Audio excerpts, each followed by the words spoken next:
Now, the rest of the story. How does a reporter emotionally handle the disasters on which he reports?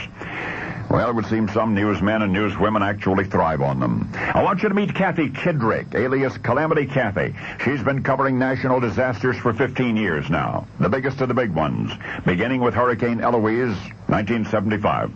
25 people died on the island of Hispaniola, 34 in Puerto Rico. Hardest hit in the United States was the 50-mile resort strip between Panama City Beach, Florida, and Pensacola. 140-mile-an-hour winds, 16-foot tides, 150 million damage.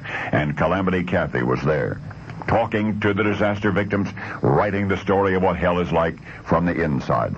5 years later, Mount St. Helens blew her top in the Pacific Northwest. Calamity Kathy was there, too, standing in the hail of volcanic debris, watching the plume of ashes and gases reach 15,000 feet into the sky, writing the story of what hell is like from its chimney. Later that same year, Hurricane Allen ripped the Caribbean and the Texas Gulf Coast, cutting a swath of destruction 1,200 miles long. And there, in the eye of the storm in Corpus Christi, was Calamity Kathy, interviewing the wind-ravaged citizens. Kathy also covered the hurricane that slammed into Hawaii in 1982. Iwa, I-W-A, was her name. It would cost some $200 million to clean up after her. And then Coalinga, the 6.5 monster earthquake that rocked central California. Coalinga. Closest to the epicenter was the town for which the quake was named, a community of 7,000 who were driven from their homes as the business district fell flat to the ground. Electricity, gas, telephone service were wiped out in less than 30 seconds, leaving the citizenry stunned and hurting. And Calamity Kathy was there to record the story.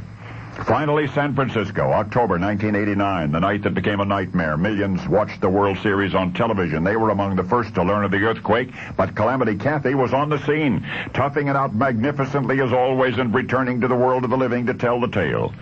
But the rest of the story is that Calamity Kathy Kidrick is not a professional reporter, rather an amateur chronicler of the most spectacular natural disasters in recent American history.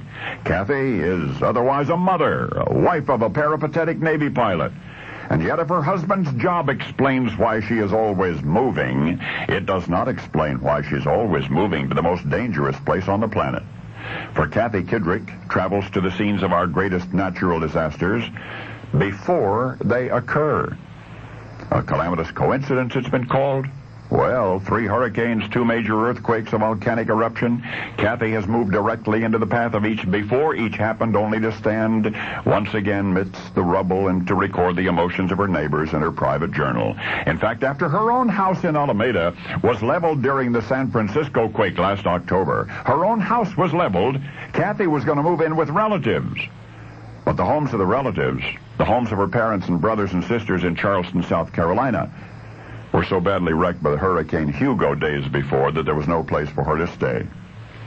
And one thing more. Kathy's husband today is being transferred to Fallon, Nevada, to the Naval Air Base there. His wife and his children will soon follow.